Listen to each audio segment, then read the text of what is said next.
As I've progressed through my own spiritual journey, I've realized how important it is to stop, pause, and reflect, right? There's the spiritual conscious way of life, and then there's the 3D matrix life. In the 3D matrix mindset, it's always about what's the next thing, what's the new thing, keep on moving forward, forward, never look back. If you're standing still, you're dying, blah, blah, blah, blah, blah. In a certain contexts, those words are applicable, especially in the motivational camp. But if you are anything like me, if you're a neophyte, a neophyte is pretty much someone that's new to something. So if you're a neophyte to the spiritual game, you're someone that just woke up, you're starting to question everything. One of the things that helped me was to become a contrarian investor. When everyone is greedy, that's when you sell. When everyone is fearful, that's when you buy. To be a contrarian, to go against the grain, what the sheeple, what the bots, what the NPCs are doing, you do the opposite. Right? So when the 3D mindset is telling me to jump, their answer is to jump. How high, sir? Shit. When you tell me to jump, I'm like, who the fuck are you to tell me to jump? What authority do you have over me? But once again, when you walk that line for so long, that spiritual line, it's like, I know I got God body karate with me. So you can't command me. Only God can command me, not you. Who are you?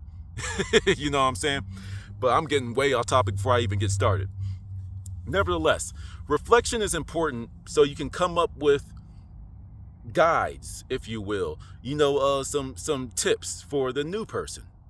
There's when you wake up spiritually, it is either the most exhilarating moment of your life or the most terrifying part of your life. If you go on YouTube, you'll see what happens when you open your third eye. Should I open my third eye? Blah, blah, blah, blah, blah. And my answer to that is do what you want. You just got to be real with yourself. If you want to open your third eye, for example, and you live in a fear, lack mentality, then your third eye is only going to make it more clear how much you're living in a fear and lack mentality. You open up your third eye, you see the creepy crawlies that are crawling around that are matching your low vibration. You're operating from a scale of 1 to 10 and you're operating from a 2 and you want to open your third eye? Well, have fun with the nightmares. Have fun with seeing all the things in the corner of your eye. Always feeling the need to watch over yourself. Yeah, that's why some people say opening your third eye is evil, because they opened it when they were at a low vibration, or it opened when they were at a low vibration, either or. You know what I'm saying? So to avoid being, petrified of this momentous occasion in your life, it would help if you had a guide, would it not? If you were lost in the woods, would you rather be lost in the woods with your phone that had a compass and the GPS and all that type of stuff, assuming it worked? Or would you rather be lost in the woods with no supplies, no shelter, no map, no nothing, right? So two basic rules that the neophyte needs to understand, and sit and take time and revisit this whenever you want. But you need to realize two rules that seemingly contradict one another. Number one, when you wake up, there are even more rules than there were when you were asleep. Back in the day, it was go to work, go to school, work, get married, have some kids, retire, die. That's basically what the 3D Matrix wants you to do. But then when you wake up, you realize, oh, you can't eat this. Oh, you can only talk to this spirit on this day. Oh, this crystal needs to do this. Oh, this is what's going on with this. This is blah, blah, blah, blah, and then you go down 8,000 different rabbit holes. So yeah, there are more rules. But then rule number 2 is there are absolutely no rules at the exact same time, and that's what you need to understand. How can 0 equal 1, and how can 1 equal 0? When you're coming from the 3D matrix world, everything needs to be finite, measured. It's just like everything needs to be able to be plotted on a chart or something like that. In the spiritual game, no. Because the same person that you tell not to eat meat gets a spiritual fulfillment out of that. And the person that eats the vegan lifestyle gets fulfillment out of it. Wait a minute, y'all are in two polarities. How are you still finding benefits in your life? And that leads me to my main point. You have to establish your own codex.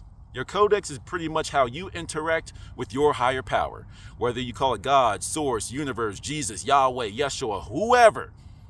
Whatever it is that you're talking to and communicating with, you have to realize that oftentimes they're not just going to talk to you in words. They're going to send you signs. They're going to send you hints, to slightly push you and nudge you in the right direction.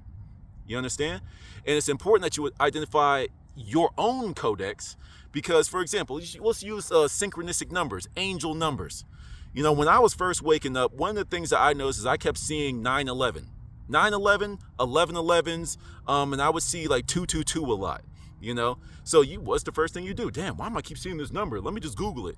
And then it always tells you some generic bullshit. It always does. Your angels have a message for you. So you're going to keep sending me the number over and over and over, but not send me the message. Oh, this number means to follow your intuition. This number means you're going to breathe tomorrow. All right. Y'all are not giving me any of the answers I need. When I was talking about such and such, about making a move, I saw 888. Oh, that was my confirmation that I should do that. Okay, cool. When I saw 333, I saw a blue duck walk by me, just making stuff up. And then when I saw 333 again, I saw another blue duck. So every time I see 333, I know that there's going to be a blue duck in the near future. You see? But if you tell that to somebody else, they're going to be like, what are you talking about? I said, dog, listen, whenever I see 333, there's a blue duck right there. I told you, but that will never work for that other person's life. That's why I said there are more rules and there are no rules. It's pretty much an open buffet of what you could partake in. How many plates can you get? As many as you want. There's no rules. But can you eat all the food on those plates? That's the spiritual way to think about things, And then you have to realize too that how they say there's one man's treasure one man's trash is another man's treasure. Well, one person's favorite book is one person's least favorite book. That what interests you may not interest somebody else.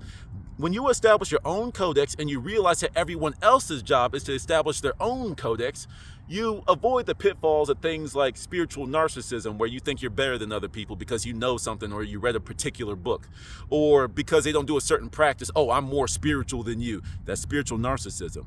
When you appreciate the fact that everyone has their own experiences, their own lessons, their own codex, their own way of interpreting how life speaks to them, then you will realize, oh, I should spend less time worrying about what other people are doing and focus on how my communication with my higher power is transmitted specifically to me.